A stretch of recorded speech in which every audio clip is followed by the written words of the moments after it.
Hello, gorgeous, and welcome to the Choosing You podcast, coming home to who you really are. I'm so glad you're joining me today. And today we are gonna dive into the topic of and the danger of over investing in friendships. I'm so excited for today's episode. And to begin with, I would like to ask you a question. What type friend are you? Are you the confident type, who never actually really was fighting for friends? They're just so popular. They have always been popular and they just don't know. They're always surrounded by people. They have no idea why they're so popular and they have always friends. Are you this kind of person, or are you the anxious type who really has struggled since the very, very early age? Maybe even kindergarten, but let's say really elementary school, really early ages of school. You have been struggling to get friends, struggling to be, in a bigger friends group and struggling to stay there. Maybe you have been somebody who was really trying to fight to enter friendships, and they would see how desperate you are and they would totally use it against you.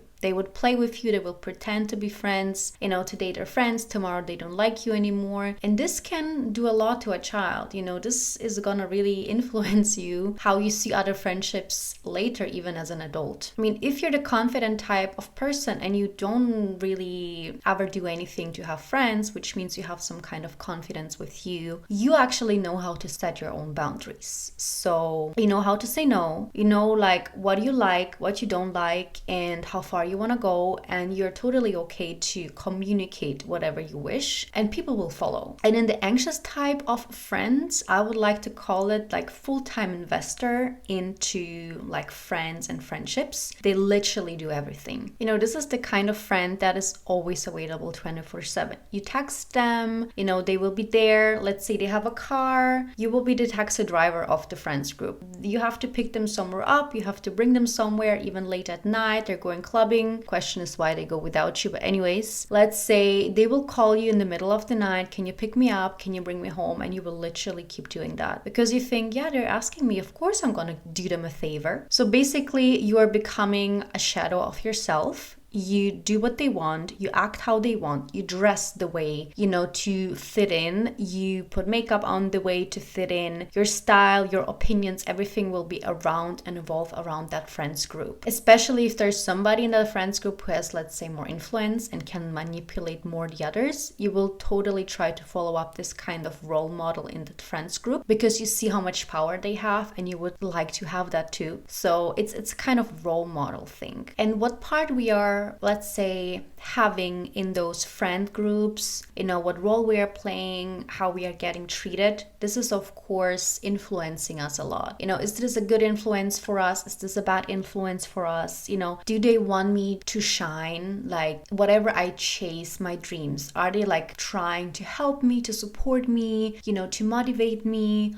Or are they, let's say, jealous of my successes? If I'm having better grades in school, if I'm persuading a certain major in the university, if I'm getting a certain job, let's say a dream job at a dream company, genuinely happy for me? Or are those people absolutely jealous of me? And don't get me wrong, those people who are jealous of you, like the one side who's motivating you, who's so proud of you, they will tell you. But those people who are jealous of your situation, of your life, they will tell you too. Maybe not straightforward into your face, but they will make you feel it. They will make you say something to discourage you. And well, if you're thinking about it now and you feel like I'm actually in a very bad influence friendship and I don't really want to be in there, but I'm somehow trapped or I'm somehow addicted to the connection that I have. The first step is always to understand that it's not making you feel good. Let's say you think about those people and you're not genuinely happy. They're bringing the worst in you. You can totally step away, understand what you want. That's the first step. And then step away. And I would say every one of us is in a different types of situation with those friendships. Let's say you're in school. You guys have been friends or you have been part of a friends group, but you still have to go to school. You still have to go to university. You still have to see those people. The same with work. If this is somehow a working colleague, you're in the same department, you're in the same company, you're sitting on the same floor, your, office tables are next to each other. I don't know. So you cannot totally avoid those people to really have like a full closure. In those kind of cases, it can be, of course, more harder. but that doesn't mean it's impossible. If, let's say, those bad influence people understand that you're stepping away from them, they will not just, accept that. They will try to maybe bully you, maybe emotionally trigger you. You have to understand how not to react on that, on those breadcrumbs, and, on whatever they're trying to provoke you or manipulate you. Because those people eventually, if you have been together with them, you know the characteristics of them, but you're afraid. That makes a lot of sense. But that doesn't mean you have to stay forever in this kind of abuse kind of friendship, or this kind of fake friendship. From my point side of view, I had all the different friendships across the board. Being friends in school and then suddenly being less friends in school, having a very close friend in university, then suddenly we're like strangers, having really close friends at work, being strangers and getting closer, being friends, and then suddenly it is going away. This is part of life. First of all, you're not obligated to be friends with people forever. If you feel like they're crossing your boundaries, they're not good for you, let's say they're doing things you don't like let's say they're gossiping about others all the time. You guys meet and the only thing is gossiping and gossiping and gossiping, and you're just not feeling it, because gossiping shouldn't be the solution. You shouldn't be talking about people, bad things about people, when they're not in the room. If you're so confident to talk about other people, say it in their face. But don't do that behind their back. This is always gonna backfire to you. The older you get, the more you will understand that you are yourself and those people are themselves. And you can be friends, you can get closer to somebody, but you can always also say, listen, I'm gonna step away from this friendship because it doesn't make me feel good in myself. And that is your right to do. And also the number of friends. That doesn't mean having 20 friends is, the life goal. And also losing friends. You can feel like, in the beginning of this year, you feel super good, having a good vibe, good energy with a certain person, and 6 months later, 1 year later, you guys don't actually text anymore, don't meet anymore. That is okay. This is just life. Every person you meet on this earth is an experience. It will somehow shape you to who you are today. If you haven't met that person, maybe you didn't even know your boundaries. You didn't know how much you actually respect yourself, what you want out of those friendships. What friendship are you actually seeking? And that would not be able if you haven't met people along the way. And I would definitely say, comparing having friends and friends group during my earlier age, let's say my early 20s, mid 20s, is different than end of 20s and like early 30s. I feel a whole different vibe. I feel like I would say I totally know what I want in friends, and I don't waste my time anymore like I used to, just for the sake of being friends with somebody, just to feel bad about to end friendships or to step away from friendships just because they are not, giving you the energy or giving you what you want. That is absolutely fine. You're not playing games, you're not faking it. You can just totally say, hey, listen, I feel good, but I feel like we shouldn't really,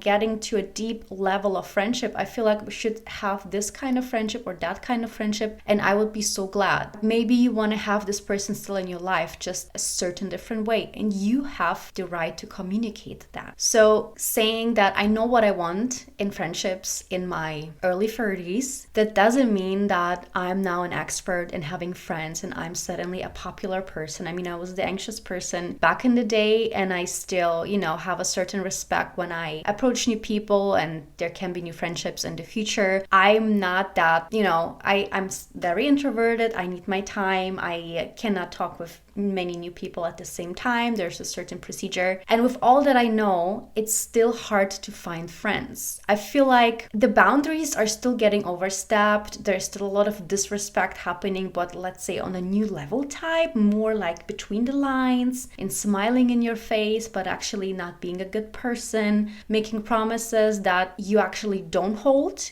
and you really genuinely believe in that person in the beginning. Like, you are openly entrusting everybody you meet because everyone deserves a chance. But so many people are just wasting your time and disrespecting you. And sometimes they're doing it literally behind your back and then pretending everything is fine. Like testing you, literally testing you if they can overstep your border, if they can keep disrespecting you or not. Like, what are you gonna do about it? Feel like they're preying on you and seeing, is she actually gonna do something about it? Like, can I keep doing this behavior with her or not? And I feel like I had so many different scenarios, like types types of friends that I met where I thought, oh, they're so nice, but then it turned out to be a very not good friend. I mean, as you know, everyone can be very nice in the beginning, but there's so many people, even in our age, who are just pretending to be friends, who are just using you to go to a party or, to go for a meetup, just having you as a plus one to go somewhere. And they don't actually care about you. When you meet them, all they do is talk about themselves. They don't even let you talk. And the thing is, they don't even want to listen. Like, they don't even ask you questions or want your opinion. They just keep talking, and they want you just to keep listening and nodding. And that's it. This is such an exhausting friendship. Then there are those friends who actually never text you first. So if you're not approaching, if you're not initiating, if you're not planning, they will never. I met somebody where I was always doing everything, and then one moment I decided not to because it was really draining my energy, and I stepped away, and I just wanted to see if there are any changes, like pull and push effect. And literally I never ever texted with her again. Like, the friendship was gone. I felt like I was the only one holding on to that friendship because I feel like she didn't even realize that I was gone, because she didn't even care. This was really shocking because I thought she might be then trying to initiate more, but she has not. And those friends who you can actually meet, sometimes they text you, but whenever it's about what are we gonna do, what are we gonna eat, I don't know, I don't care, you can decide. So they're putting the blanket on you and you're literally doing everything. You're planning, you're making the reservation at the restaurant, what are you guys gonna do? She's not doing anything ever. And now that we are all, like social media influencers, there are friends in your adulthood who will literally use you just that you make photos for them for Instagram or whatever social media channel they have. And the rude thing is, I don't have anything against that, but they don't care about you. If this would be like, a thing that, I give and take, but she was just taking and never ever thinking like, oh, maybe I should,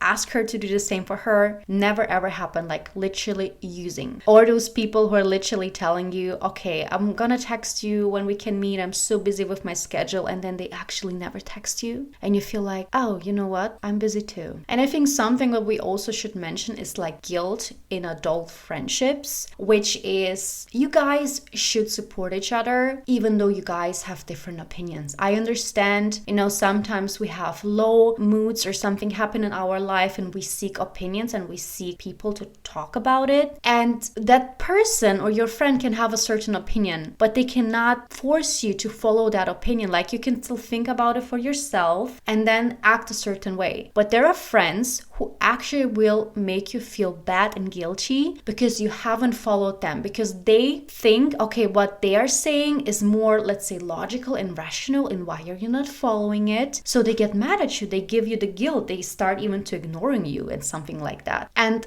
honestly, when I feel this way nowadays, I just immediately step away. I don't want you to be in my life. You're giving me such a bad energy. I wouldn't make you feel guilty because we're all humans. I would support you. I would not always accept what way you're going and what you think and do and act, but that is okay. You're your own human. Why do I need to make you feel guilty? Can we just please stop doing that? For me, as I was mentioning the gossiping thing, I treat you the way I want to be treated. No lies, nothing fake. I just want to have a genuine friendship. We don't have to meet every day. This is exhausting too. We all have lives. We all have a job.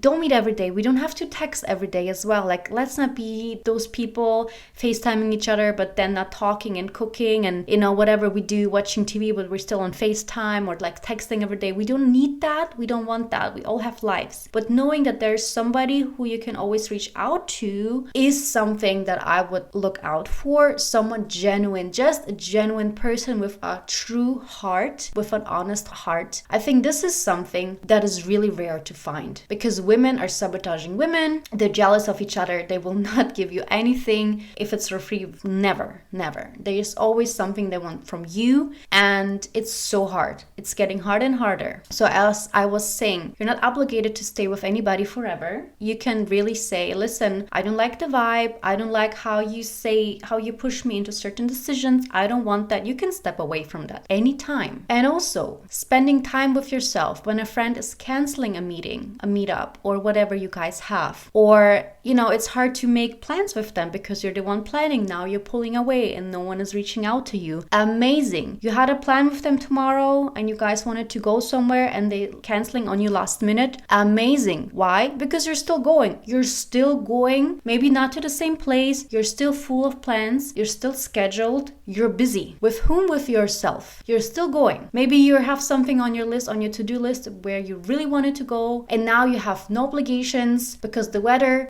it's either too hot, it's too cold, it's too rainy, it's too humid, the sun is from this angle and this person doesn't like it. Now you can go wherever you want, you can eat whatever you want, you have the coffee, you have the dessert, you can take this long walk as you want. You're not fitting into, making the other person comfortable. It's just about you. They cancel on you, hallelujah. You're somebody and you have worth. You have friends or they are nobody. They cancel on you or not. I used to do that all the time. My day was gone. If people canceled on me, I just stayed at home. Now I look from myself from the other angle and I say, no way to myself. I'm not gonna do this anymore. Back in the day, I felt like this was the only solution. If people don't cherish your time, if people keep canceling on you, maybe if there's an emergency happen, okay. But if they keep canceling on you, why you guys even friends? Why you pretend to be friends? This person doesn't respect your time and canceling on you, or is always late, or it's them disrespecting you. You don't have to do that. Stop it. And once again, you have worth with friends or without friends. If they don't see it, it's their loss. You're beautiful, amazing how you are. Don't change yourself. If you're a triangle, don't try to fit into the square or the circle. Who you are, wear what you want, the makeup you want, the hairstyle you want, whatever they say, you have to be comfortable with yourself. And if you are, that's what you are chasing. And thank you so much for listening to today's episode. I hope you guys can have a beautiful time even though they canceled on you. I hope to see you on the next episode. Thank you so much.